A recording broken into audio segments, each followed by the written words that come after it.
പ്രവാചകൻ സല്ലല്ലാഹു അലൈഹി വസല്ലമ തങ്ങൾ തന്റെ സ്വഹാബത്തിനോട് ഉപദേശം നടത്താറുണ്ട്. നമസ്കാരം കഴിയുമ്പോൾ അള്ളാഹുവിന്റെ പ്രവാചകൻ സല്ലല്ലാഹു അലൈഹി വസല്ലമ തങ്ങൾ സുബഹി നമസ്കാരം കഴിഞ്ഞിട്ട് തന്റെ സ്വഹാബത്തിനോട് ചോദിക്കും, ഇന്നലെ നിങ്ങൾ ആരെങ്കിലും സ്വപ്നം കണ്ടോ? പ്രവാചകൻ ചോദിക്കാറുണ്ട്. പ്രവാചകൻ തന്റെ സ്വഹാബത്തിനോട് ചോദിക്കും, നിങ്ങൾ ആരെങ്കിലും ഇന്നലെ സ്വപ്നം കണ്ടോ? കണ്ടവർ പ്രവാചകനോട് സ്വപ്നത്തെ കുറിച്ച് പറഞ്ഞു കൊടുക്കും. അത് കഴിഞ്ഞിട്ട് പ്രവാചകനോട് ചോദിക്കും, അതിന്റെ വ്യാഖ്യാനം എന്താണ് നബിയെ? പ്രവാചകൻ സല്ലല്ലാഹു അലൈഹി വസല്ലമ തങ്ങളും ചില ദിവസം സ്വപ്നങ്ങൾ കാണും. അവിടെ നിന്ന് പറഞ്ഞു കൊടുക്കും, ഞാൻ ഇന്നലെ നരകം കണ്ടു, ഇന്നലെ ഞാൻ സ്വർഗം കണ്ടു, എനിക്ക് ഇങ്ങനെ ഒരു അനുഭവം ഉണ്ടായി. പ്രവാചകൻ സല്ലല്ലാഹു അലൈഹി വസല്ലമ തങ്ങൾ നമസ്കാരം കഴിഞ്ഞിട്ട് തന്റെ സ്വഹാബത്തിനോട് ഇങ്ങനെയൊക്കെ ചർച്ച ചെയ്യുമായിരുന്നു. ഒരിക്കൽ പ്രവാചകൻ സല്ലല്ലാഹു അലൈഹി വസല്ലമ തങ്ങൾ തന്റെ മുന്നിലിരിക്കുന്ന സ്വഹാബത്തിന് ഉപദേശമെല്ലാം കൊടുത്തു. അവിടെ നിന്ന് പ്രഭാഷണമെല്ലാം കഴിഞ്ഞിട്ട് അള്ളാഹുവിന്റെ പ്രവാചകൻ അവിടെ നിന്ന് ചോദിച്ചു, സ്വഹാബ, ഞാൻ നിങ്ങൾക്ക് ചില കാര്യങ്ങൾ ഞാൻ നിങ്ങൾക്ക് പറഞ്ഞു തരാം. ആ കാര്യങ്ങൾ നിങ്ങൾ ആരെങ്കിലും നിങ്ങളുടെ ജീവിതത്തിൽ മുറുകെ പിടിക്കുകയും അത് മറ്റുള്ളവർക്ക് പ്രചരിപ്പിക്കുകയും ചെയ്യുന്ന ആരെങ്കിലും ഉണ്ടോ എന്ന് പ്രവാചകൻ സല്ലല്ലാഹു അലൈഹി വസല്ലമ തങ്ങൾ തന്റെ സ്വഹാബത്തിനോട് ചോദിക്കുമ്പോൾ എല്ലാവരും പരസ്പരം ഇങ്ങനെ മുഖാമുഖം നോക്കുകയാണ്. പ്രവാചകൻ അവിടെ നിന്ന് പറഞ്ഞു, ഞാൻ ചില കാര്യങ്ങൾ നിങ്ങൾക്ക് ഞാൻ പറഞ്ഞു തരാം, അത് നിങ്ങളുടെ ജീവിതത്തിൽ നിങ്ങൾ മുറുകെ പിടിക്കണം, അത് മാത്രമല്ല നിങ്ങൾ പ്രചരിപ്പിക്കുകയും ചെയ്യണം. അള്ളാഹുവിന്റെ പ്രവാചകൻ സല്ലല്ലാഹു അലൈഹി വസല്ലമ തങ്ങൾ ഈ ചോദ്യം ഇങ്ങനെ ചോദിക്കുമ്പോൾ പ്രവാചകന്റെ മുന്നിൽ പ്രായമുള്ള ഒരുപാട് സ്വഹാബത്ത് ഇങ്ങനെ എല്ലാവരും ഇങ്ങനെ മുഖാമുഖം നോക്കിക്കൊണ്ടിരിക്കുകയാണ്. ആരും എഴുന്നേൽക്കുന്നില്ല. എല്ലാവരും പ്രവാചകന്റെ മുഖത്തേക്ക് പരസ്പരം പ്രവാചകൻ ഈ ചോദ്യം ചോദിക്കുമ്പോൾ എല്ലാവരും പരസ്പരം ഇങ്ങനെ നോക്കിക്കൊണ്ടിരിക്കുമ്പോൾ ആ സഹാബത്തിന്റെ ഇടയിൽ നിന്ന് മഹാനായ സയ്യിദുനാ അബൂ ഹുറൈറ റളിയല്ലാഹു തആല അൻഹു, അല്ലാഹുവേ പടച്ചവനെ, ചെറുപ്പക്കാരനാട് പ്രായമുള്ള സ്വഹാബത്തൊക്കെ പ്രവാചകന്റെ മുന്നിൽ ഇങ്ങനെ ഇരിക്കുമ്പോൾ ആരാരും മിണ്ടാതെ ഇരിക്കുമ്പോ മഹാനായ അബൂ ഹുറൈറ റളിയല്ലാഹു തആല അൻഹു അവിടെ നിന്ന് ചാടി എഴുന്നേറ്റ് നിന്നിട്ട് പറയുന്നു, നബിയേ യാ റസൂലല്ലാഹ്, അല്ലാഹുവിന്റെ പ്രവാചകരെ, ഞാനത് പറഞ്ഞു കൊടുക്കാൻ നബിയേ, അങ്ങ് പറയുന്ന കാര്യങ്ങൾ ഞാൻ എന്റെ ജീവിതത്തിൽ മുറുകെ പിടിക്കുകയും അത് മറ്റുള്ളവർക്ക് ഞാൻ പ്രചരിപ്പിക്കുകയും ചെയ്യാമെന്ന് പ്രവാചകനോട് പറയുമ്പോൾ അല്ലാഹുവിന്റെ പ്രവാചകൻ അബൂ ഹുറൈറ റളിയല്ലാഹു തആല അൻഹുവിനെ അടുത്തേക്ക് വിളിച്ചിട്ട് പറഞ്ഞു കൊടുക്കുന്നു, അബൂ ഹുറൈറ,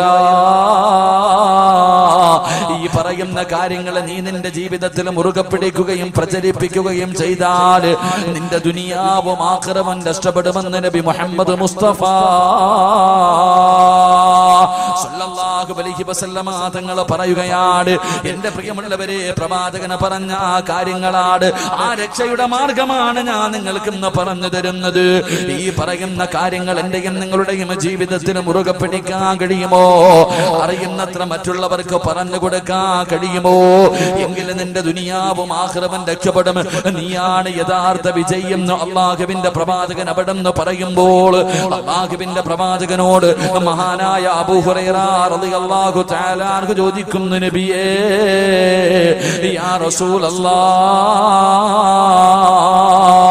അല്ലാഹുവിന്റെ പ്രവാചകരെ, ദുനിയാവും ആഖിറവും രക്ഷപ്പെട്ടുകൊണ്ട് നാളെ പടച്ച റബ്ബിന്റെ സ്വർഗ്ഗത്തിന്റെ അനുഗ്രഹങ്ങൾക്ക് നടുവിലേക്ക് കടന്നു പോകാൻ എനിക്ക് വല്ലാത്ത ആഗ്രഹമുണ്ട് നബിയേ.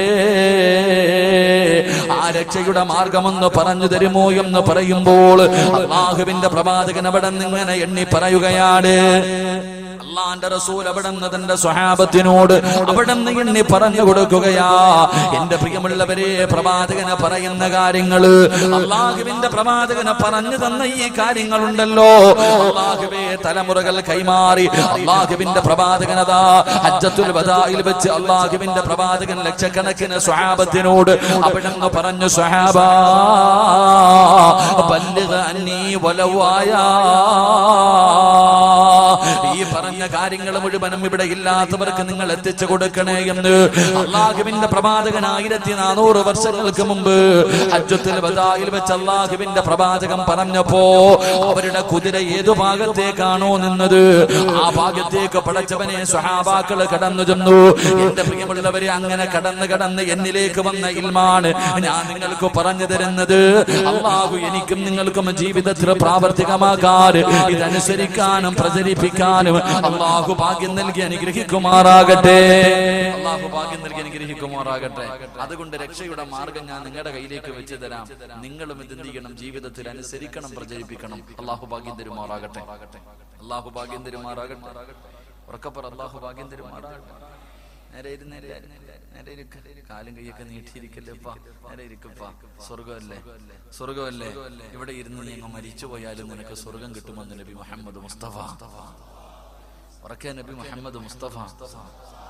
ഇവിടെ ഇരുന്ന് മരിച്ചാലും സ്വർഗവാ. മരിക്കണമെന്ന് വിചാരിച്ചാലും മരിക്കൂല, പേടിക്കണ്ട. ഞാൻ നിങ്ങളും ഇവിടെ ഇരുന്ന് മരിക്കണമെന്ന് വിചാരിച്ചാലും മരിക്കൂല. കാരണം എന്താ? ഇവിടെ ഇരുന്ന് മരിച്ച സ്വർഗം കിട്ടും. ഇപ്പൊ തന്നെ ഉദ്ഘാടനം നടത്തിയ ബഹുമാനിയ ഉസ്താദ് ഷെയ്ഖുന ഉസ്താദ് പറഞ്ഞു, ഇവിടുത്തെ നമ്മുടെ ബഹുമാനായ കാന്തി അൽഹംദുലില്ലാഹ് വല്ലാത്ത സ്നേഹമായിരുന്നു, ഒരു മകനെ പോലെ. ഞാൻ ആദ്യകാലത്തൊക്കെ വരുമ്പോൾ വല്ലാത്തൊരു സ്നേഹമായിരുന്നു. ഇവിടെ അജ്മീറിലേക്കുള്ള യാത്രയിൽ ആരോ മരണപ്പെട്ടു പോയത്. അത്രയും സ്ഥലം അള്ളാഹുവെ സ്വർഗത്തിലേക്ക് അടുക്കുമെന്ന് അള്ളാഹു പഠിപ്പിച്ചു കൊടുക്കുമാറാകട്ടെ. ഇവിടുത്തെ കബറിടം അള്ളാഹു വിശാലമാക്കി കൊടുക്കുമാറാകട്ടെ. അള്ളാഹുവെ പടച്ചവനെ റബ്ബേ, ഞങ്ങൾക്ക് നീ നല്ല മരണം നൽകി അനുഗ്രഹിക്കണേ തമ്പുരാനെ. മഹാനായ പ്രവാചകൻ സല്ലല്ലാഹു അലൈഹി വസല്ലമ തങ്ങളോട് മഹാനായ അബൂ ഹുറൈറ റളിയല്ലാഹു തആല അൻഹു അവിടുന്ന് ചോദിക്കുന്നു, യാ റസൂലല്ലാഹ്, അല്ലാഹുവിന്റെ പ്രവാചകരെ, ആ കാര്യങ്ങളൊന്ന് പറഞ്ഞു തരുമോ നബിയേ? രക്ഷപ്പെടാനുള്ള മാർഗമൊന്ന് പറഞ്ഞു തരുമോ നബിയേ? അല്ലാഹുവിന്റെ പ്രവാചകൻ അവിടുന്ന് പറഞ്ഞു കൊടുക്കുകയാണ്. അല്ലാഹുവിന്റെ പ്രവാചകൻ അവിടുന്ന് ഒന്നാമതായി പറഞ്ഞു കൊടുക്കുകയാ, ഈ പറയുന്ന കാര്യം ജീവിതത്തിൽ ചെയ്യാൻ അല്ലാഹു ഭാഗ്യം നൽകി അനുഗ്രഹിക്കുമാറാകട്ടെ. അല്ലാഹു ഭാഗ്യം നൽകി അനുഗ്രഹിക്കുമാറാകട്ടെ. അതുകൊണ്ട് ആദ്യമേ ഞാൻ പറയുന്നു, സാധാരണ വഅദ് പോലെ വലിയ കോമഡിയോ വലിയ ഒഴക്കോ ഒന്നും കാണൂല. ഇതൊരു ഉപദേശമാണ്. ഒരു ക്ലാസ് ആയിട്ട് മാത്രം നിങ്ങൾ കാണാം. വലിയ ആഘോഷവും വെളിയും കോരൊന്നും ഉണ്ടാവില്ല. ഒരു ചെറിയ ക്ലാസ് ആയിട്ട് വേണം കരുതാൻ. അല്ലാഹു ഈമാൻ നൽകി അനുഗ്രഹിക്കുമാറാകട്ടെ. ഇവിടെ നിന്ന് ഇറങ്ങി പോകുമ്പോ നമ്മുടെ ജീവിതത്തിൽ പ്രയോജനമുള്ള ഒരു ക്ലാസ് ആയി അല്ലാഹു സ്വീകരിക്കുമാറാകട്ടെ. മഹാനായ നബി മുഹമ്മദ് മുസ്തഫ സല്ലല്ലാഹു അലൈഹി വസല്ലമ തങ്ങൾ അവിടുന്ന് പറഞ്ഞു കൊടുക്കുകയാണ്. അബൂ ഹുറൈറ റളിയല്ലാഹു തആല അൻഹുവിനോട് അല്ലാഹുവിന്റെ റസൂൽ പറയുന്നു, അബൂ ഹുറൈറ, ഇത്തഖിൽ മഹാരിമാ തകുൻ അഗ്ബദന്നാസ്. അല്ലാഹുവിന്റെ പ്രവാചകൻ അവിടുന്ന് പറയുന്നു, അബൂ ഹുറൈറ, അല്ലാഹുവിന്റെ റസൂൽ പറയുകയാണ്, ഇത്തഖിൽ മഹാരിമാ, ഹറാമിനെ നിനക്ക് സൂക്ഷിക്കാൻ കഴിഞ്ഞാൽ, ഹറാമിനെ നിനക്ക് സൂക്ഷിക്കാൻ കഴിഞ്ഞാൽ ലോകത്തിലെ ഏറ്റവും വലിയ ആബിദ് നീയാണെന്ന് നബി മുഹമ്മദ് മുസ്തഫ സല്ലല്ലാഹു അലൈഹി വസല്ലമ തങ്ങൾ പറയുകയാണ്. ഹറാമായ കാര്യങ്ങളെ നിനക്ക് സൂക്ഷിക്കാൻ കഴിഞ്ഞാൽ ലോകത്തിലെ ഏറ്റവും വലിയ ആബിദ് നീയാണെന്ന് നബി മുഹമ്മദ് മുസ്തഫ സല്ലല്ലാഹു അലൈഹി വസല്ലമ തങ്ങൾ പറയുകയാണ്. ഹറാമിനെ സൂക്ഷിച്ചാൽ, എന്റെ പ്രിയമുള്ളവരെ, ഹറാം നമുക്കറിയുമല്ലോ. അല്ലാഹുവിന്റെ ഖുർആനും ഹദീസും നമുക്ക് പഠിപ്പിച്ചു തരുന്നല്ലോ. ഹറാമുകൾ, കള്ളുകുടിയുണ്ടല്ലോ, പലിശ തിന്നുന്നതുണ്ടല്ലോ. അല്ലാഹുവേ, വൻപാപങ്ങൾ അല്ലാഹുവിന്റെ പ്രവാചകൻ എണ്ണി എണ്ണി പറയുന്നുണ്ട്. പരിശുദ്ധമായ ഖുർആന് പടച്ചവനെ 7 8 വൻപാപങ്ങൾ അവിടെ നിന്ന് എണ്ണി എണ്ണി പറയുന്നുണ്ടല്ലോ. അല്ലാഹുവിന്റെ പ്രവാചകൻ അവിടെ നിന്ന് പറഞ്ഞു കൊടുക്കുന്നു, അബൂ ഹുറൈറ, ഹറാമിനെ സൂക്ഷിച്ചാൽ ലോകത്തിലെ ഏറ്റവും വലിയ ആബിദ് നീയാണ് എന്ന് അല്ലാഹുവിന്റെ പ്രവാചകൻ അവിടെ നിന്ന് പറഞ്ഞു കൊടുക്കുമ്പോ, എന്റെ പ്രിയമുള്ളവരെ, അബൂ ഹുറൈറ റളിയല്ലാഹു തആല അൻഹു ഒരു ദിവസം ഇശാ നമസ്കാരം കഴിഞ്ഞു. എല്ലാവരും പള്ളിയിൽ നിന്ന് പിരിഞ്ഞുപോയി. അബൂ ഹുറൈറ റളിയല്ലാഹു തആല അൻഹു മാത്രം പള്ളിയിൽ നിന്ന് പോകുന്നില്ല. ഒറ്റയ്ക്ക് ഇശാ നമസ്കാരം കഴിഞ്ഞിട്ട് പള്ളിക്കകത്തിരുന്ന് ദുആ ചെയ്യുകയാണ്. അല്ലാഹുമ്മ ഇന്നി അഊദു ബിക മിനസ് സിനാ.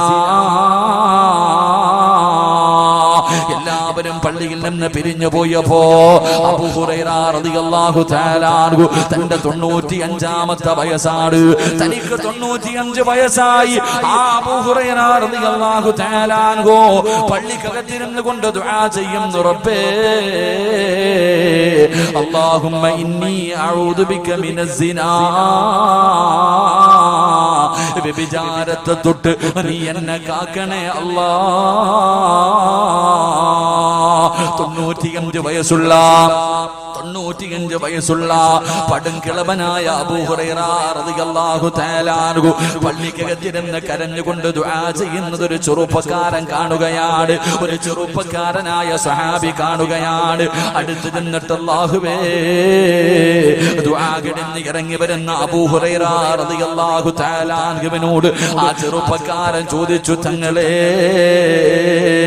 95 വയസ്സായല്ലോ, പ്രായമായല്ലോ, നിങ്ങളെ കൊണ്ട് എന്തെങ്കിലും ചെയ്യണമെന്ന് വിചാരിച്ചാൽ കഴിയില്ലല്ലോ, പിന്നെ എന്തിനാണ് വ്യഭിചാരത്തെ തൊട്ട് കാക്കണേ എന്ന് ദുആ ചെയ്യുന്നതെന്ന് ചോദിക്കുമ്പോ അബൂ ഹുറൈറ റളിയല്ലാഹു തആല അൻഹു പറഞ്ഞ മറുപടി എന്തെന്നറിയോ?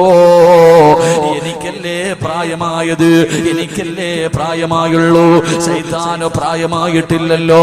എന്റെ പ്രിയമുള്ളവരെ, 95ാമത്തെ വയസ്സിൽ പോലും അബൂ ഹുറൈറ റളിയല്ലാഹു തആല അൻഹു അവിടുന്ന് പടച്ച റബ്ബിനോട് പൊട്ടിക്കരഞ്ഞുകൊണ്ട് ദുആ ചെയ്യാറുള്ള കാരണം എന്താ? അല്ലാഹുവിന്റെ ഖുർആനാ പറഞ്ഞത്, വലാ തഖറബു സിനാ ഇന്നഹു കാന ഫാഹിഷാ. അല്ലാഹുവിന്റെ പരിശുദ്ധമായ ഖുർആൻ വ്യഭിചരിക്കരുതെന്നല്ല പറഞ്ഞത്. അല്ലാഹുവിന്റെ ഖുർആൻ പറഞ്ഞത് നിങ്ങൾ വ്യഭിചരിക്കരുതെന്നല്ല പറഞ്ഞത്. വലാ തഖറബു സിനാ, നിങ്ങൾ വ്യഭിചാരത്തിനോട് അടുക്കരുതേ എന്ന് അല്ലാഹുവിന്റെ വിശുദ്ധ ഖുർആൻ. എന്റെ പ്രിയമുള്ളവരെ, വ്യഭിചാരത്തോട് അടുക്കാൻ പോലും പാടില്ല. എന്റെ പ്രിയമുള്ളവരെ, വ്യഭിചാരത്തിന്റെ അവസരമുണ്ടാക്കുന്ന ഒരു കാര്യങ്ങളും നിങ്ങളുടെ ജീവിതത്തിൽ ചെയ്യാൻ പാടില്ല എന്ന് പരിശുദ്ധമായ ഖുർആൻ പറയുമ്പോ, എന്റെ പ്രിയമുള്ളവരെ, ഇന്ന് വ്യഭിചാരം വല്ലാതെ വർദ്ധിക്കുന്ന കാലമാണ്. ഇന്ന് വ്യഭിചാരം, പടച്ചവനെ, ഇന്ന് വ്യഭിചാരം ഇല്ലാത്ത വീടുകളില്ലല്ലോ. ഇന്ന് ലോകത്തുള്ള ഏകദേശമുള്ള 100-98% വീടിനകത്തും വ്യഭിചാരം നടന്നുകൊണ്ടിരിക്കുകയാണല്ലോ. പടച്ചവരെ, രാവെന്ന് പകലെന്നില്ലാതെ റബ്ബേ ഇന്ന് വീടിനകത്ത് വ്യഭിചാരം നടന്നുകൊണ്ടിരിക്കുമ്പോ, എന്റെ പ്രിയമുള്ളവരെ, വ്യഭിചാരമെന്ന് പറഞ്ഞാൽ എന്തെന്നറിയുമോ? നമ്മൾ കരുതിയിരിക്കുന്നത് ഒരാണിന്റെയും പെണ്ണിന്റെയും ഗുഹ്യഭാഗങ്ങൾ പരസ്പരം ചേരുന്നതിനാണ് വ്യഭിചാരമെന്ന് കരുതുന്നത്. വ്യഭിചാരം അതാണെന്ന് കരുതുന്ന എന്റെ പ്രിയപ്പെട്ട മുസ്ലിമേ, അതിനല്ല വ്യഭിചാരമെന്ന് പറയുന്നത്. അതിന് മാത്രമല്ല വ്യഭിചാരമെന്ന് പറയുന്നത്. ഒരാണും പെണ്ണും ശാരീരികമായി ബന്ധപ്പെടുന്നതിന് മാത്രമല്ല വ്യഭിചാരമെന്ന് പറയുന്നത്. അത് വ്യഭിചാരത്തിന്റെ ഏറ്റവും അവസാനത്തെ ഘട്ടമാ.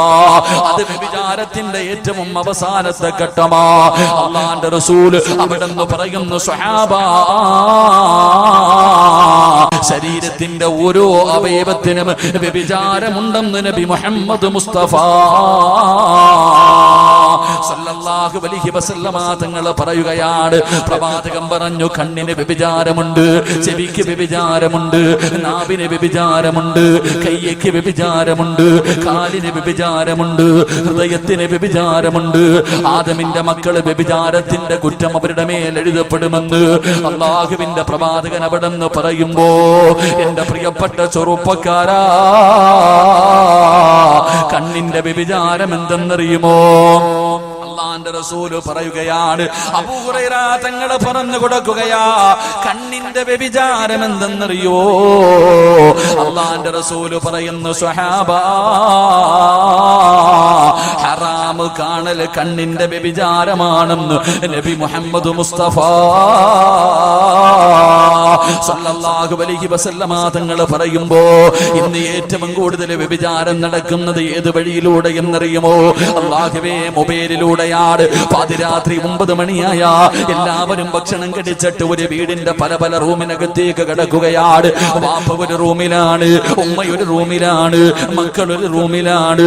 പടച്ചവനെ, എന്നിട്ട് ഓരോ റൂമിനകത്ത് കിടന്നുകൊണ്ട് വ്യഭിചരിക്കുമ്പോ, ഫോണിലൂടെയുള്ള വ്യഭിചാരം വല്ലാതെ വർദ്ധിക്കുമ്പോ, പടച്ചവനെ, എന്റെ പ്രിയപ്പെട്ട ചെറുപ്പക്കാരാ, യൂട്യൂബിൽ കയറിയിട്ട് അന്യ പെണ്ണിന്റെ ശരീരം കണ്ട് ആസ്വദിക്കുന്ന പൊന്നുമോനെ, വാട്സപ്പിലൂടെ തന്റെ കാമുകിക്ക് തന്റെ നഗ്നചിത്രം വഹിച്ചു കൊടുക്കുന്ന ചെറുപ്പക്കാര്, അവിടെ നിങ്ങോട്ട് വേടിക്കുന്ന പെണ്ണുങ്ങള്, അള്ളാഹു നിങ്ങൾക്ക് തരുന്ന ശിക്ഷ എന്തെന്നറിയുമോ? അള്ളാഹുവേ, നിങ്ങൾക്ക് പടച്ചിറപ്പ് തരുന്ന ശിക്ഷ എന്തെന്നറിയുമോ? അല്ലാഹു തന്ന കണ്ണുകൊണ്ട് ഹറാമ് കാണുന്നവര് അല്ലാഹുവിന്റെ റസൂല് പറയുകയാ, നാളെ നീ പരലോകത്തേക്ക് കടന്നു ചെല്ലുമ്പോ അതാ നിന്നെ മലക്കുകൾ പിടിച്ചു കയ്യും കാലും ചങ്ങലയിൽ കെട്ടുകയാണ്. നിന്റെ കയ്യും കാലും ചങ്ങലയിൽ കെട്ടിയിട്ട് നിന്റെ കണ്ണിനകത്തേക്ക് ഈയം ഉരുക്കി ഒഴിക്കുമെന്ന് അഷ്റഫുൽ ഖൽഖ് നബി മുഹമ്മദ് മുസ്തഫ സല്ലല്ലാഹു അലൈഹി വസല്ലമ തങ്ങൾ പറയുമ്പോ ചിലരൊക്കെ ഇതിന് നിസാരമായിട്ടാണ് തള്ളുന്നത്. ഇനി നിസാരമല്ലേ പടച്ചവനെ, സിനിമയ്ക്കകത്ത് അരപ്പാവാട ഇട്ടിട്ട് ഒരു പെണ്ണ് കടന്ന് ആടുന്നത് പടച്ചവനെ ഒരു നാണവുമില്ലാതെ ഇരുന്ന് കാണുന്ന മുസ്ലിമേ, അത് നിസാരമാണെന്ന് തള്ളിക്കളയുന്നവര്, അത് നിസാരമായ ഒരു തെറ്റല്ല, അത് നിസാരമായ ഒരു പാപമല്ല. അന്യ പെണ്ണിന്റെ ശരീരം കണ്ട് ആസ്വദിക്കുന്നത് ഒരു നിസാര തെറ്റല്ല.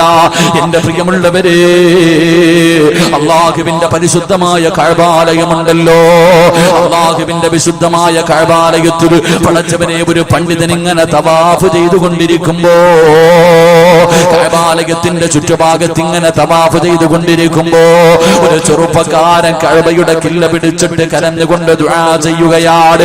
ഒരു ചെറുപ്പക്കാരനുണ്ടല്ലോ, ഒരേ ഒരു ദുആ മാത്രമേ പറയുന്നുള്ളൂ. കഅബാലയത്തിന്റെ കില്ല പിടിച്ചിട്ട് റബ്ബേ എത്രയോ കൊല്ലങ്ങളായി നിന്ന് കരയുകയാണ്. അവിടെ നിന്ന് ദുആ ചെയ്യുന്നത് എന്തെന്നറിയുമോ? അല്ലാഹുമ്മ ഖ്രിജ്നി മിൻ ഹാദിഹി ദുനിയാ മുസ്ലിമാ. ഒരു മനുഷ്യന് കഅബാലയത്തിന്റെ കില്ല പിടിച്ചിട്ട് എപ്പോ നോക്കിയാലും ഇതേ ദുആ മാത്രമാണ് പറയുന്നത്. എപ്പോ നോക്കിയാലും ഇതേ ഒരു വാചകം മാത്രമേ പറയുന്നുള്ളൂ. പൊട്ടിക്കരഞ്ഞുകൊണ്ട് ദുആ ചെയ്യുകയാണ്. അല്ലാഹുമ്മ ഖ്രിജ്നി മിൻ ഹാദിഹി ദുനിയാ മുസ്ലിമാ. അല്ലാഹുവേ, എന്നെ നീ ഒരു മുസ്ലിമാക്കി മരിപ്പിക്കണേ അല്ലാ. എപ്പോ നോക്കിയാലും ഇതേ ദുആ മാത്രമാണ്. പാപങ്ങൾ പുറത്തു തരണേ എന്ന് ചോദിക്കുന്നത് പോലുമില്ല. ഇത് കണ്ടപ്പോ ആ ചെറുപ്പക്കാരനോടൊരു മനുഷ്യൻ ചോദിക്കുകയാണ്. ഒരു പണ്ഡിതൻ ചോദിച്ചു, എന്തിനാണ് പൊന്നുമോന്, നിനക്ക് വേറെ ഒന്നും ചോദിക്കാനില്ല, ഇത് മാത്രമേ നീ ദുആ ചെയ്യുന്നല്ലോ, എന്താണ് സംഭവിച്ചതെന്ന് ചോദിക്കുമ്പോ ആ ചെറുപ്പക്കാരൻ പൊട്ടിക്കരഞ്ഞുകൊണ്ട് പറയുകയാണ്, എനിക്ക് 2 സഹോദരങ്ങളുണ്ട്, എന്റെ ജ്യേഷ്ഠനുണ്ട്, എനിക്ക് 2 ജ്യേഷ്ഠന്മാരുണ്ട്. അതിൽ മൂത്ത ജ്യേഷ്ഠനുണ്ടല്ലോ, ആ ജ്യേഷ്ഠന്റെ ജോലി എന്തെന്നറിയുമോ? അല്ലാഹുവിന്റെ പള്ളിയിൽ ബാങ്ക് വിളിക്കുന്ന മുഅദ്ദിനാ. എന്റെ സഹോദരൻ 40 വർഷം പള്ളിയിൽ ബാങ്ക് വിളിച്ച മനുഷ്യനായിരുന്നു. എന്റെ പ്രിയമുള്ളവരെ, ബാങ്ക് വിളിക്കുന്ന മനുഷ്യന്റെ പ്രതിഫലം അറിയുമോ? അല്ലാഹുവിന്റെ പ്രവാചകൻ അവിടെ നിന്ന് പറയുകയാണ്, ഈ നാട്ടിൽ ഏറ്റവും കൂടുതൽ പ്രതിഫലം കിട്ടുന്നത് ആർക്കെന്നറിയുമോ? ഈ പള്ളിയിൽ ബാങ്ക് വിളിക്കുന്ന മുഅദ്ദിനുണ്ടല്ലോ, ഈ പള്ളിയിൽ ബാങ്ക് വിളിക്കുന്ന മുഅദ്ദിനുണ്ടല്ലോ, ആ മനുഷ്യനാണ് ഈ നാട്ടിലെ ഏറ്റവും കൂടുതൽ പ്രതിഫലം കിട്ടുന്നതെന്ന് നബി മുഹമ്മദ് മുസ്തഫ സല്ലല്ലാഹു അലൈഹി വസല്ലമ തങ്ങൾ പറയുകയാ. ആ മനുഷ്യന് വേണ്ടി ബാങ്കിന്റെ ശബ്ദം കേൾക്കുന്ന സർവ്വചരാചരങ്ങൾ നാളെ പടച്ചറപ്പിന്റെ മുന്നിൽ സാക്ഷി നിൽക്കുമെന്ന് പ്രവാചകം പഠിപ്പിക്കുന്നു. നാളെ പരലോകത്ത് കടന്നു ചെല്ലുമ്പോ അല്ലാഹുവിന്റെ പള്ളിയിൽ ബാങ്ക് വിളിച്ച മനുഷ്യനുണ്ടല്ലോ, ആ മനുഷ്യന്റെ തല ഉയർന്നു നിൽക്കുമെന്ന് നബി മുഹമ്മദ് മുസ്തഫ സല്ലല്ലാഹു അലൈഹി വസല്ലമ തങ്ങൾ പഠിപ്പിക്കുമ്പോ ബാങ്ക് വിളിക്കുന്നതിന്റെ പ്രതിഫലമാണ്. എന്റെ പ്രിയമുള്ളവരെ, 12 കൊല്ലം ആരെങ്കിലും ഒറ്റയടിക്ക് ബാങ്ക് വിളിച്ചാൽ, 12 വർഷം ഏതെങ്കിലും ഒരു മനുഷ്യൻ ബാങ്ക് വിളിച്ചാൽ ആ മനുഷ്യന് സ്വർഗമുണ്ടെന്ന് നബി മുഹമ്മദ് മുസ്തഫ സല്ലല്ലാഹു അലൈഹി വസല്ലമ തങ്ങൾ പറയുമ്പോ ഈ ചെറുപ്പക്കാരൻ പൊട്ടിക്കരഞ്ഞുകൊണ്ട് പറയുകയാണ്, എന്റെ സഹോദരൻ 40 കൊല്ലമാണ് ബാങ്ക് വിളിച്ചത്. പടച്ചവരെ, 5 നേരം നിസ്കരിക്കുന്ന മനുഷ്യനായിരുന്നു, നിസ്കാരത്തടമ്പുള്ള മനുഷ്യനായിരുന്നു, കയ്യിൽ കിട്ടുന്നത് സദഖ കൊടുക്കുന്ന മനുഷ്യനായിരുന്നു, അല്ലാഹുവിന്റെ പരിശുദ്ധമായ ഖുർആൻ ഓതുന്ന മനുഷ്യനായിരുന്നു. പടച്ചവരെ, രാത്രി കാലങ്ങളിൽ എഴുന്നേറ്റ് നിന്ന് തഹജ്ജുദ് നിസ്കരിക്കുന്ന മനുഷ്യനായിരുന്നു. പക്ഷേ എന്റെ ജ്യേഷ്ഠനുണ്ടല്ലോ, അവിടെ രോഗം പിടിച്ച് അവിടുന്ന് രോഗം പിടിച്ച് സക്കറാത്തിന്റെ അവസ്ഥയിൽ കിടക്കുമ്പോ എന്റെ പ്രിയപ്പെട്ട സഹോദരൻ 40 കൊല്ലം അല്ലാഹുവിന്റെ പള്ളിയിൽ അല്ലാഹു അക്ബർ അല്ലാഹു അക്ബർ അല്ലാഹുവിന്റെ പള്ളിയിൽ 40 കൊല്ലം ബാങ്ക് വിളിച്ച എന്റെ സഹോദരനുണ്ടല്ലോ, അവസാനം സക്കറാത്തിന്റെ അവസ്ഥ എത്തിയപ്പോ എന്നോട് പറഞ്ഞു പരിശുദ്ധമായ ഖുർആൻ എടുത്തുകൊണ്ടുവരാൻ. എന്നോട് എന്റെ സഹോദരൻ പറഞ്ഞു മോനെ ഖുർആൻ എടുത്തുകൊണ്ടുവാ. പടച്ചവനെ ഞാൻ ചിന്തിച്ചു, എന്റെ സഹോദരൻ ഖുർആൻ ഒരുപാട് ഓതിയതാണല്ലോ, ആ ഖുർആൻ ഓതിയിട്ട് മരിക്കാൻ പോകുകയായിരിക്കും, അള്ളാന്റെ ഖുർആൻ കെട്ടിപ്പിടിച്ച് മരിക്കാനായിരിക്കും. ഖുർആൻ എടുത്തുകൊണ്ട് വരാൻ പറഞ്ഞപ്പോ ഞാൻ എന്റെ സഹോദരന്റെ കയ്യിലേക്ക് ഖുർആൻ കൊണ്ടുവച്ചപ്പോ അവിടെന്ന് പറയുന്നു കഫർതു ബില്ലാഹി ബിമാ ഉൻസില. പരിശുദ്ധമായ ഖുർആൻ കൊണ്ടുകൊടുത്തപ്പോ ആ ഖുർആൻ വലിച്ചു കീറുകയാണ്, അല്ലാഹുവിന്റെ പരിശുദ്ധമായ ഖുർആൻ വലിച്ചു കീറുകയാണ്. എന്നിട്ട് പറയുകയാ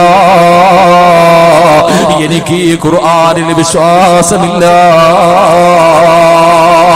40 കൊല്ലം അല്ലാഹുവിന്റെ പള്ളിയിൽ ബാങ്ക് വിളിച്ച മനുഷ്യനുണ്ടല്ലോ, അവസാനം മരണത്തിന്റെ വേളയിൽ സക്കറാത്തിന്റെ അവസ്ഥയിൽ തന്റെ സഹോദരനോട് പരിശുദ്ധമായ ഖുർആൻ എടുത്തുകൊണ്ടുവരാൻ പറഞ്ഞു. ആ ഖുർആൻ കയ്യിൽ കൊണ്ടുകൊടുക്കുമ്പോ എനിക്കിതിൽ വിശ്വാസമില്ലെന്ന് പറഞ്ഞുകൊണ്ട് റബ്ബിന്റെ ഖുർആൻ അങ്ങ് വലിച്ചു കീറുകയാണ്. എന്റെ പ്രിയമുള്ളവരെ, ആ മനുഷ്യൻ പറയുകയാ എന്റെ സഹോദരൻ കാഫിറായി മരിച്ചുപോയി.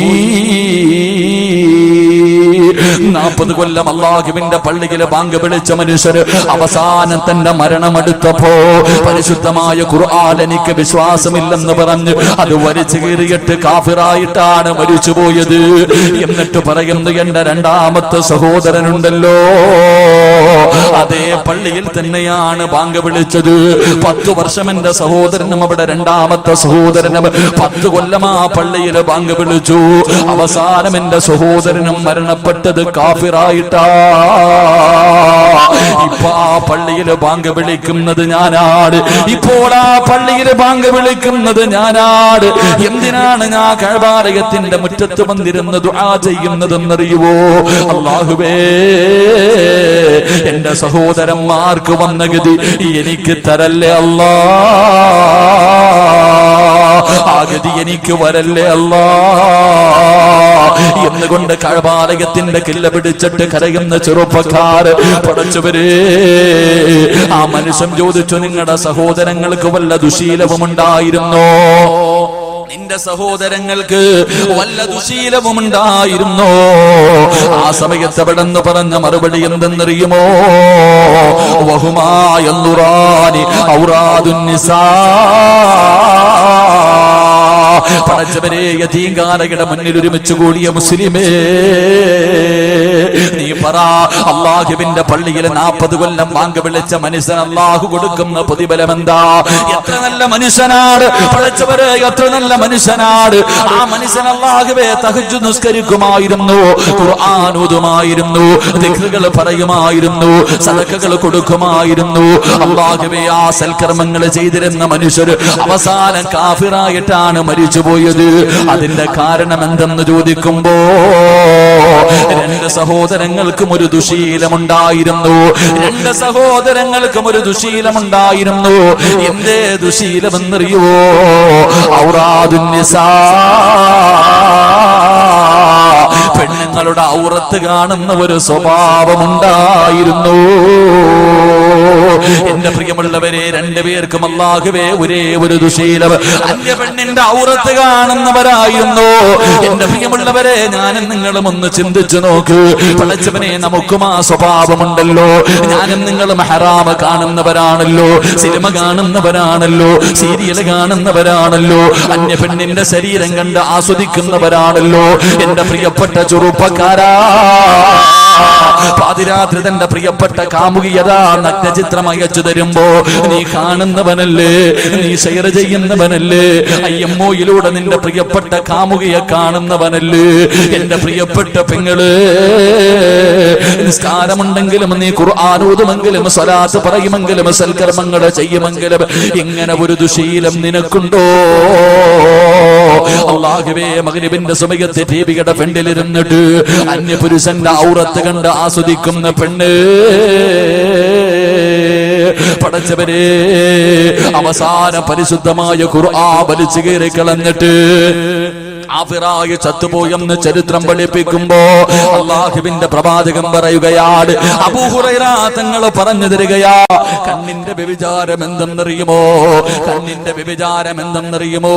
കണ്ണുകൊണ്ട് ഹറാം കാണല്, അന്യ പെണ്ണിന്റെ ശരീരം കാണല്, അന്യ പുരുഷന്റെ ശരീരം കാണല് കണ്ണിന്റെ വ്യഭിചാരമാണെന്ന് നബി മുഹമ്മദ് മുസ്തഫ സല്ലല്ലാഹു അലൈഹി വസല്ലമ തങ്ങൾ പറയുമ്പോ, എന്റെ പ്രിയമുള്ളവരെ, കൈയുടെ വ്യഭിചാരം എന്തെന്നറിയുമോ? കണ്ണിന്റെ വ്യഭിചാരം കാണലാണ്. ചെവിയുടെ വ്യഭിചാരം എന്തെന്നറിയുമോ? പടച്ചവരെ, പാതിരാത്രി ഫോണിലൂടെ മണിയറ രഹസ്യം വരെ പരസ്പരം പങ്കുവെക്കുന്നവരുണ്ടല്ലോ. മോശമായ സംസാരം ചെവി കൊണ്ട് കേൾക്കലുണ്ടല്ലോ. അന്യ പെണ്ണിന്റെ ശബ്ദം കേൾക്കല് അത് ചെവിയുടെ വ്യഭിചാരമാണ് പൊന്നുമോനെ. അത് വിവാഹം ഉറപ്പിച്ച പെണ്ണാകട്ടെ, ചെറുപ്പക്കാര് പടച്ചവനെ ചോദിക്കും, ഉസ്താദേ വിവാഹം ഉറപ്പിച്ചല്ലോ. എടാ, ഉറപ്പിച്ചെന്ന് പറഞ്ഞിട്ട് ഇസ്ലാമിൽ ഒരു നിലയുമില്ലടാ. ആ ഉറപ്പിയിൽ ഇസ്ലാമിൽ ഒരു വിലയുമില്ല പൊന്നുമോര്. നിക്കാഹ് കഴിച്ചാലേ അവള് നിനക്ക് നിന്റെ ഭാര്യയാകൂ. നിക്കാഹ് കഴിക്കുന്നതിന് ഒരു സെക്കൻഡ് മുമ്പ് വരെ അവള് നിനക്ക് അന്യപുരുഷനാടാ. നാട്ടുകാരെ മുഴുവനും വിളിച്ചാല്, നീ എത്ര സ്വർണം കൊണ്ടിട്ടാല് പടച്ചവനെ, നിക്കാഹ് കഴിക്കുന്നതിന് ആ പ്രിയപ്പെട്ട പെണ്ണിന്റെ വാപ്പ നിന്റെ കയ്യിൽ പിടിച്ചു തരുന്നത് വരെ എന്റെ പൊന്നുമോനെ അന്യപുരുഷൻ തന്നെയാ, അവൾ അന്യ പെണ്ണ് തന്നെയാ. പടച്ചവനെ, ഫോണിലൂടെ സംസാരിക്കുന്ന യുവത്വേ, മരിച്ച വ്യഭിചാരിയെ പോലെ മരിക്കണം ചെറുപ്പക്കാരാ. മരിച്ചുപോയാ വാപ്പാ പൊന്നുമക്കളെ ഒരുത്തം വന്ന് കണ്ടു ഇഷ്ടപ്പെട്ട് അല്പം സ്വർണ്ണമിട്ടിട്ട് വിവാഹം ഉറപ്പിക്കാൻ നിങ്ങളുടെ പൊന്നുമോളെ കെട്ടാൻ തയ്യാറാണെന്ന് പറഞ്ഞ ഒരു വാക്കിന്റെ ബലത്തില് നീ നിന്റെ പൊന്നുമോളെ ഫോൺ വിളിക്കാൻ അവസരം കൊടുത്താ നിന്റെ പൊന്നുമോള് വ്യഭിചാരിയാണ് വാപ്പാ. നിന്റെ പൊന്നുമോള് മരിച്ചുപോയാ വ്യഭിചാരിയെ പോലെയാണ് മരിക്കുന്നത്. നീ ആരെന്നറിയുവോ? നീ വ്യഭിചാരിയുടെ വാപ്പയാണ്. നിന്റെ പൊന്നുമോളെ വ്യഭിചരിക്കാൻ അവസരം ഉണ്ടാക്കി കൊടുത്തത് നീയാണ്. നിന്നെ പടച്ചുറപ്പ് വിടൂല. നിനക്ക് തടമ്പുണ്ടെങ്കിലും താടിയുണ്ടെങ്കിലും ഹാജിയാരാണെങ്കിലും പള്ളിയിലെ ഇമാമാണെങ്കിലും ഏത് കൊലകൊമ്പനാണെങ്കിലും അല്ലാഹു നിന്നെ വെറുതെ വിടില്ലെന്ന് നബി മുഹമ്മദ് മുസ്തഫ സല്ലല്ലാഹു അലൈഹി വസല്ലമ തങ്ങൾ പറയുകയാണ്. നാളെ പടച്ചുറപ്പിന്റെ പരലോകത്തില് ഏറ്റവും വലിയ വൃത്തികെട്ടവര് 3 വിഭാഗമാണ്. ഏറ്റവും വലിയ വൃത്തികെട്ടവര് 3 വിഭാഗമാണ്. ആ 3 വിഭാഗത്തിൽ ഒന്നാമത്തെ വിഭാഗം ഏതെന്നറിയുവോ? തന്റെ ഭാര്യയും മക്കളും തെറ്റ് ചെയ്യുമ്പോ അതിന് സാരമായി തള്ളിക്കളയുന്ന വാപ്പാ നീയാണെന്ന് നബി മുഹമ്മദ് മുസ്തഫ സല്ലല്ലാഹു അലൈഹി വസല്ലമ തങ്ങൾ പറയുകയാ. പടച്ചുറപ്പ് നിന്റെ മുഖത്ത് നോക്കൂല, നിന്നോട് കരുണ കാണിക്കൂല, നിനക്കൊരു പരിഗണനയും ഉണ്ടാകില്ല, അല്ലാഹുവിന്റെ ദയ പോലും നിനക്കുണ്ടാകില്ല. അതുകൊണ്ട് എന്റെ പ്രിയമുള്ളവരെ, അന്യ പെണ്ണിന്റെ ശബ്ദം കേൾക്കല് അത് ചെവിയുടെ വ്യഭിചാരമാണ്. ഹറാമ് കാര്യങ്ങൾ സംസാരിക്കലുണ്ടല്ലോ, ഹറാമായ കാര്യങ്ങൾ സംസാരിക്കലുണ്ടല്ലോ, അത് നിന്റെ നാവിന്റെ വ്യഭിചാരമാണെന്ന് നബി മുഹമ്മദ് മുസ്തഫ സല്ലല്ലാഹു അലൈഹി വസല്ലമ തങ്ങൾ പറയുകയാ.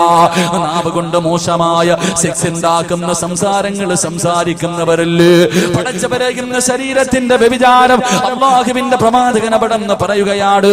മോശമായത് സംസാരിക്കൽ നിന്റെ നാവിന്റെ വ്യഭിചാരമാ. അല്ലാഹുവേ, കൈയുടെ വ്യഭിചാരം എന്തെന്നറിയോ? അന്യ പെണ്ണിന്റെ ശരീരത്തു തൊടല് കൈയുടെ വ്യഭിചാരമാണെന്ന് നബി മുഹമ്മദ് മുസ്തഫ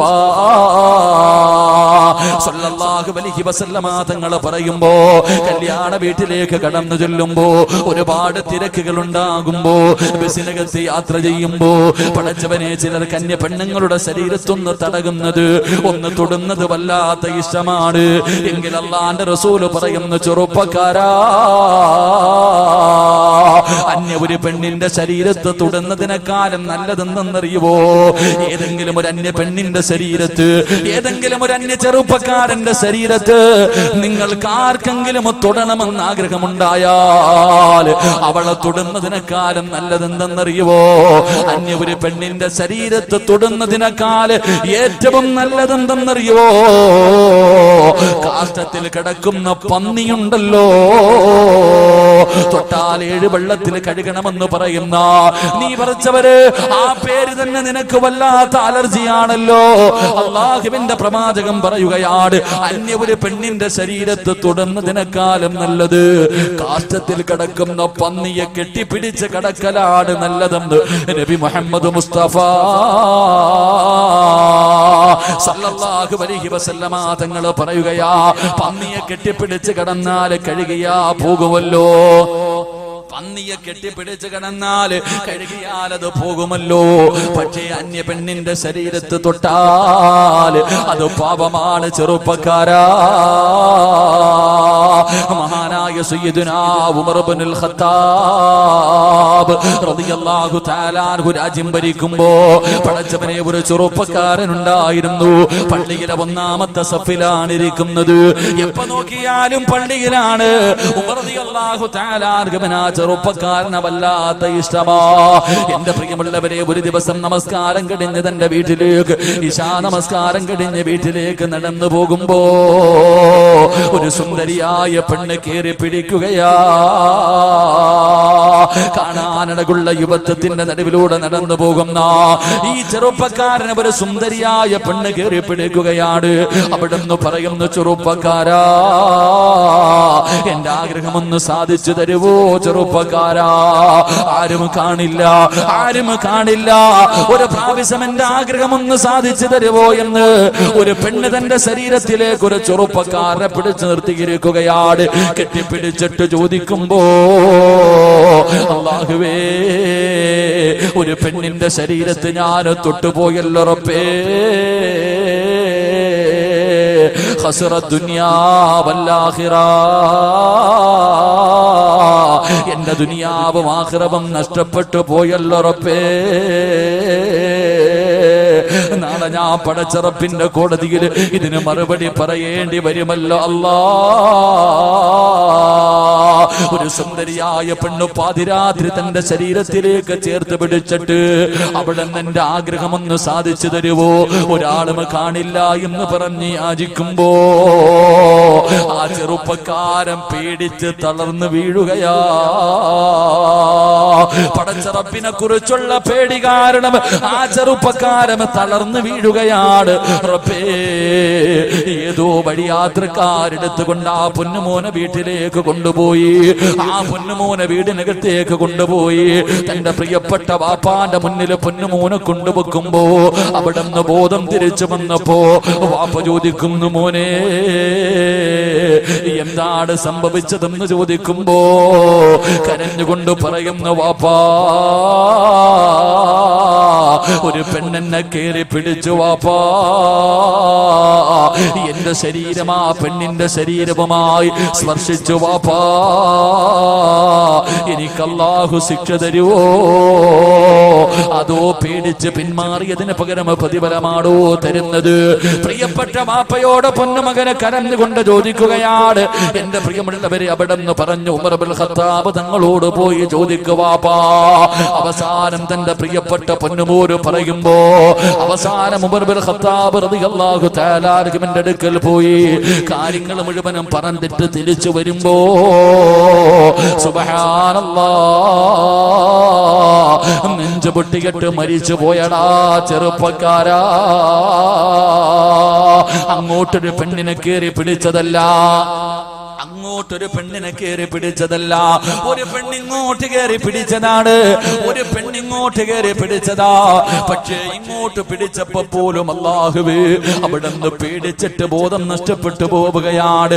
അത് ചിന്തിച്ച് ആ ചെറുപ്പക്കാരന് ഹൃദയം പൊട്ടിയിട്ട് മരിച്ചു പോവുകയാ. ആ ചെറുപ്പക്കാരന്റെ ജനാസ കൊണ്ടുവന്ന് 6 അടി മണ്ണിനകത്തേക്ക് ഇറക്കി വെക്കുമ്പോ ഉമർ ഇബ്നുൽ ഖത്താബ് തങ്ങൾ പറഞ്ഞു, പൊന്നുമോനെ, വലിമൻ ഖാഫ മഖാമ റബ്ബിഹി ജന്നതാൻ,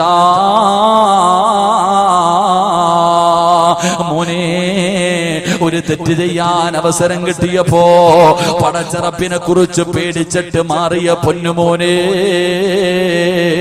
വലിമൻ ഖാഫ മഖാമ റബ്ബിഹി ജന്നത്താ. നിനക്ക് നാളെ പടച്ചറപ്പ് 2 സ്വർഗം തരുമെന്ന ഖുർആനിന്റെ ആയത്ത് ഓതുമ്പോ എന്റെ പ്രിയപ്പെട്ട മുസ്ലിമേ, ഞാനും നിങ്ങളും പടച്ചവനെ എത്രയോ പ്രാവശ്യം തെറ്റ് ചെയ്തവരാണ്. അല്ലാഹുവിന്റെ പ്രവാചകൻ അവിടെന്ന് പറയുകയാ, എല്ലാ പടച്ചറപ്പിനോട് പൊട്ടിക്കരഞ്ഞ് ദുആ ചെയ്യാനുള്ള അവസരമാണ്. പടച്ചറപ്പ് നമുക്ക് ഓരോ ദിവസവും ഇങ്ങനെ ആയുസ് തരുന്നത്. എന്റെ പ്രിയമുള്ളവരെ, ചെയ്തു പോയത് പടച്ചറപ്പിനോട് ഏറ്റു പറയാരാ. അതുകൊണ്ട് ഫോൺ വിളിച്ചവരുണ്ട്, പടച്ചവനെ വൃത്തികേടുകൾ കാണിച്ചവരുണ്ട്, അന്യപുരുഷന് ചിത്രമയച്ചു കൊടുത്തവരുണ്ട്, അന്യപുരുഷനുമായി ശരീരത്തിൽ തൊട്ടവരുണ്ട്. എല്ലാം ഇന്ന് വരെ ആരും അറിയാത്തത് നിന്റെ കഴിവ് കൊണ്ടാണെന്ന് കരുതല്ലേ. പടച്ചുറപ്പ് നിന്നോട് കാണിക്കുന്ന കരുണയാ, അല്ലാഹു നിന്നോട് കാണിക്കുന്ന കരുണയാ. നിന്റെ മക്കളെ കുറിച്ച് ഓർത്തിട്ടാണ് പെങ്ങള്. അതുകൊണ്ട് അല്ലാഹുവിന്റെ പ്രവാചകൻ അവിടെന്ന് പറയുകയാണ്, അല്ലാഹു നീതിമാനാണ്, അല്ലാഹു നീതിമാനാണ്. ചെയ്തു പോയ പാപങ്ങളെ കുറിച്ച് ഓർത്ത് പൊട്ടിക്കരഞ്ഞുകൊണ്ട് തൗബ ചെയ്യുന്ന മനുഷ്യന് നാളെ പടച്ചറപ്പിന്റെ സ്വർഗത്തിൽ 2 സ്വർഗമുണ്ടെന്ന് അല്ലാഹുവിന്റെ റസൂൽ പറയുമ്പോ പ്രവാചകന്റെ മുന്നിലേക്ക് പടച്ചവരെ, മായിസ് റളിയല്ലാഹു തആല അൻഹു ഒരു ചെറുപ്പക്കാരനായ സഹാബിയാണ്. അല്ലാഹുവിന്റെ പ്രവാചകന്റെ മുന്നിലേക്ക് കടന്നു വന്ന് എന്ന് പറയുന്നു, അല്ലാഹുവിന്റെ റസൂലിന്റെ മുന്നിലേക്ക് കടന്നു വന്നിട്ട് അവിടെന്ന് പറയുന്നു, യാ റസൂലല്ലാഹ്, ഞാൻ തെറ്റ് ചെയ്തു നബിയേ, എന്നെ ഒന്ന് ശുദ്ധീകരിക്കണേ നബിയേ. അല്ലാഹുവിന്റെ പ്രവാചകൻ അവിടെന്ന് പറയുകയാണ്, അല്ലാഹുവിന്റെ പ്രവാചകൻ അവിടെന്ന് പറഞ്ഞു, പോ മായിസ്. അല്ലാഹുവിന്റെ പ്രവാചകൻ മായിസ് എന്ന് പറയുന്ന ചെറുപ്പക്കാരനെ പറഞ്ഞു വിടുകയാ. പക്ഷേ മനസ്സിന്റെ ഉള്ളിൽ സമാധാനമില്ല. രണ്ടാമതും എന്ന് പറഞ്ഞു, യാ റസൂലല്ലാഹ്, ഞാനൊരു പെണ്ണുമായി വ്യഭിചരിച്ചു നബിയേ, എന്നെ ഒന്ന് ശുദ്ധീകരിക്കുമോ നബിയേ. അല്ലാഹുവിന്റെ പ്രവാചകൻ അവിടെന്ന് പറഞ്ഞു, സഹാബാ, കള്ളു കുടിച്ചിട്ടുണ്ടോ എന്ന് നോക്ക് സഹാബാ. സഹാബത്തുമായി റളിയല്ലാഹു തആല അൻഹുവിന്റെ അടുക്കൽ വന്നു. എന്നിട്ട് പറഞ്ഞു, നബിയേ, കള്ളു കുടിച്ചിട്ടില്ല. മൂന്നാമതായിട്ടും മായിസ് എന്ന് പറയുന്ന ചെറുപ്പക്കാരൻ അല്ലാഹുവിന്റെ പ്രവാചകന്റെ ചാരത്ത് ചെന്ന് കയ്യിൽ പിടിച്ചിട്ട് കരഞ്ഞുകൊണ്ട് പറയുന്നു, നബിയേ, ഞാൻ വ്യഭിചരിച്ചു നബിയേ, ഞാൻ വ്യഭിചരിച്ചു നബിയേ, ഞാൻ തെറ്റു ചെയ്തു എന്ന് അംഗീകരിക്കുന്നു നബിയേ. എനിക്കറിയാ എന്നെ എറിഞ്ഞു കൊല്ലണമെന്നാണ് ഇസ്ലാമിന്റെ വിധിയെന്ന് എനിക്കറിയാ. എങ്കിലും എനിക്ക് കുഴപ്പമില്ല നബിയേ, ഇവരോട് എന്നെ എറിഞ്ഞു കൊല്ലാ പറ നബിയേ, ഇവരോട് എന്നെ എറിഞ്ഞു കൊല്ലാ പറ നബിയേ. നാട്ടുകാരുടെ മുന്നിൽ നാണം കെട്ടാൽ, ഈ സഹാബത്തിന്റെ മുന്നിൽ മുഴുവനും ഞാൻ നാണം കെട്ടാലും എനിക്ക് കുഴപ്പമില്ല നബിയേ. അല്ലാഹുവിന്റെ പരലോകത്തേക്ക് കടന്നു ചെല്ലുമ്പോ ഒരു വ്യഭിചാരിയെ പോലെ കടന്നു പോകാ, ഒരു വൃത്തികെട്ടവനെ പോലെ കടന്നു പോകാ. കോടാരി കോടി ജനങ്ങൾക്ക് മുന്നിൽ ഒരു വ്യഭിചാരിയെ പോലെ നിൽക്കാൻ എനിക്ക് വയ്യ നബിയേ.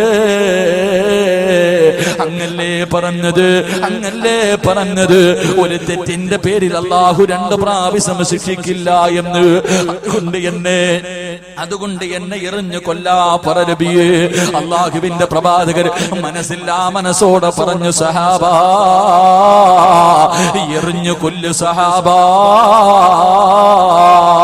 അല്ലാഹുവിന്റെ റസൂൽ പറഞ്ഞു തീരേണ്ട താമസമുണ്ടല്ലോ. സഹാബത്ത് വലിയ വലിയ കല്ലെടുത്തിട്ട് എറിയുകയാണ്. മായിസ് റളിയല്ലാഹു തആല അൻഹു ഏറുകൊണ്ടിട്ട് പടച്ചവരെ ശരീരത്തിൽ നിന്ന് രക്തം ഇങ്ങനെ ഒഴുകുകയാ. തന്റെ ശരീരം വേദനിച്ചപ്പോ പിടിച്ചു നിൽക്കാൻ കഴിഞ്ഞില്ല. മായിസ് റളിയല്ലാഹു തആല അൻഹു മരണവെപ്രാളത്തിൽ ഓടുകയാണ്. സഹാബത്ത് പുറകെ ഓടി, പടച്ചവനെ ഓടി രക്ഷപ്പെട്ട് കഴിഞ്ഞു. സഹാബത്ത് മടങ്ങി വന്നിട്ട് പറഞ്ഞു, നബിയേ, മായിസ് ഓടി രക്ഷപ്പെട്ടു നബിയേ. അള്ളാഹുവിന്റെ പ്രവാചകൻ ഒരു സമാധാനമായി. പടച്ചവരെ, അല്പസമയം കഴിഞ്ഞപ്പോ മായിസ് എന്ന് പറയുന്ന ചെറുപ്പക്കാരൻ ശരീരത്തിലൂടെ രക്തമൊലിപ്പിച്ചുകൊണ്ട് കരഞ്ഞുകൊണ്ട് വേച്ച് നടന്നു വരികയാണ്. അള്ളാന്റെ റസൂലിന്റെ മുന്നിൽ വന്നിട്ട് പറയുന്നു, നബിയേ യാ റസൂലല്ലാഹ്, അള്ളാന്റെ റസൂലേ അറിയാതെ ഓടിപ്പോയി നബിയേ, ശരീരം വേദനിച്ചപ്പോ അറിയാതെ ഓടിപ്പോയി നബിയേ.